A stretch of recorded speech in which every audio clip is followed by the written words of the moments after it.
Flight boss, bitch. You know, for sure. You're not listening to the Mind of an Terry's Moon. I am the Royal Archangel Uriel, and I'm here to carry out God duties and motherfucking responsibilities. And this video right here is for all my Pisces INFJs out there. Now, I'm your fellow INFJ. Now, I'm an Aries such as myself, but I'm an astrologer, so it's good to add a little bit more flavor on what you already been experiencing. Because for the most part, us INFJs experience things, regardless of the zodiac sign, that others don't, because we're the 1% and things of that nature. So for the most part, you know, me being an astrologer, I'm gonna add a little flavor to only remind you what you already know, what you have already been experiencing, and this adds a little layer based upon your elemental energies that you already have. Now, we ain't none of these things, but you come down here through this template and you got the kind of Pisces quality, but just based upon being an INFJ, we're angels and stuff, and we're not none of these things. So we go through a lot of ups and downs and a lot of stress, not knowing what we're validated on or not. But in that abandonment time of alone, we develop some type of energy, this new feeling, and through your filtering system, it's going to be a new feeling through the Pisces energy and stuff like that.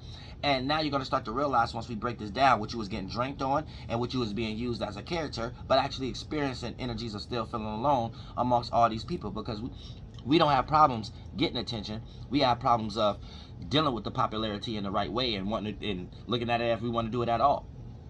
So for the most part, we put ourselves into a situation where we already have this power, but going through life having to figure out where this power coming from, why we getting attention, why people can't leave us alone, why people try to pick on us, why we have to show our strength, why we have to sit egos down, and things of that nature. Now, as the Pisces INFJ, you are the hero to others' dreams and creativity. So all your deep down and no one being there for yours without you even knowing that's what's actually going on. You built this new feeling down here of a very creative concept of way of expressing dreams, or being able to be receptive, mutable water, being mutable and being able to adapt to your own and other people's ways of dealing with emotions and feelings. So you're already that being a Pisces. INFJ, as a spirit, not being these things, you're using that as a template. So just being an INFJ, you got that introverted thinking where you're able to see the template that spring off that thought, that train of thought in the first place, and line of reasoning.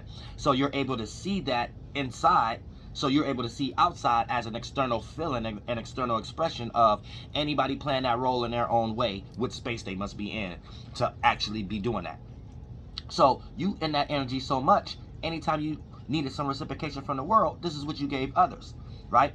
You gave others to feel like, so what you attract being a Pisces INFJ is individuals in their upbringing who lack dreaming, or being creative, and their lack of dreaming and creativity that may have been considered dreams and creativity, right?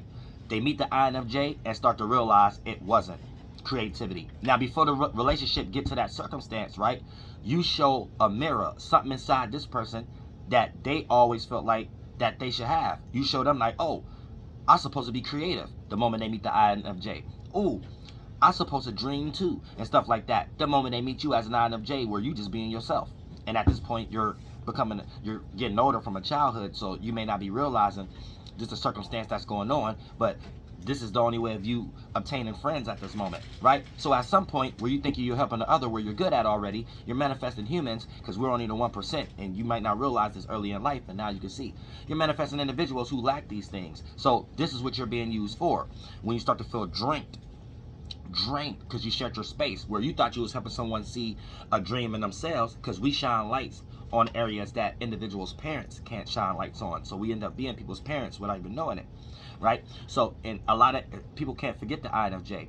So you being a Pisces, right, you shine a light. But when you start to realize, once you start to feel smothered and getting took, if you didn't know, now you know, you was getting drank for your ideas, your creativity, your vibe, your receptivity. You make these damaged individuals feel like their dreams is not stupid. You made them feel like their creativity is not a delusion. You made it feel like they actually had. So you actually end up manifesting individuals who think you was a cheerleader, not someone that you was helping them see their true potential, because you was too nice in the esoteric realm to show them your judgment energies at where they're actually going wrong at. And when you lack that friction, a person think they're doing everything right, and you accepting what they're doing. So you don't know that you psychologically messing up other humans. And then when it comes time for you to want that same reciprocation, like, hey, for you to even know who I am, hey, check my dreams out. Hey, this is my creativity. You know what I'm saying? That's why I was able to understand yours so much. Say, look, this is my dreams, this is my creativity. The moment you become a demon, The moment that you got separated from, the moment you got ghosted, the moment family, friends, and associates the distance themselves, all kind of and then you left wondering, as the INFJ, what's actually going on, and things of that nature. And then that's when you start to see that's the template that's actually going on. Anytime you take your power back, which you knew that was going to happen in the first place, which is why you held on to it so long, thinking that the human's going to understand what you're sacrificing to smother your space for them to breathe in. So for the most part, this is where you put yourself in a situation, if you're not realizing, being the older INFJ, that when we change ourselves, we change the world. We don't change the world by changing individuals, because where they're trying to go is where we already at, or we wouldn't see things from that perspective. So we're here to make them things like ego and circumstances put in a better perspective, which is why we kill so many egos just by us being around and breathing, not even harming anybody at all. Our existence harm individuals. So you have to understand, you become the angel or demon to your own or others' dreams and creativity, being the INFJ Pisces. And for the most part, you have to learn how to harness your power and learn how to not be a cheerleader also, and learn how to put yourself into a circumstance that you're going to create partners, if anything. And then once you start to understand that, you will stop creating these same circumstances and these situations amongst trying to figure out how why things are happening the way that they are happening and stuff like that. So you become a threat to others' dreams and creativity, being the Pisces INFJ.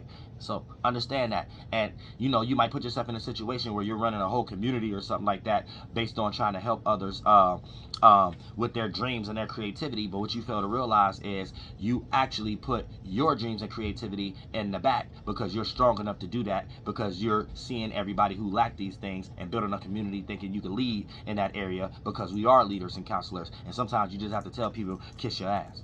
You know what I'm saying? Shout out to all my Pisces INFJs.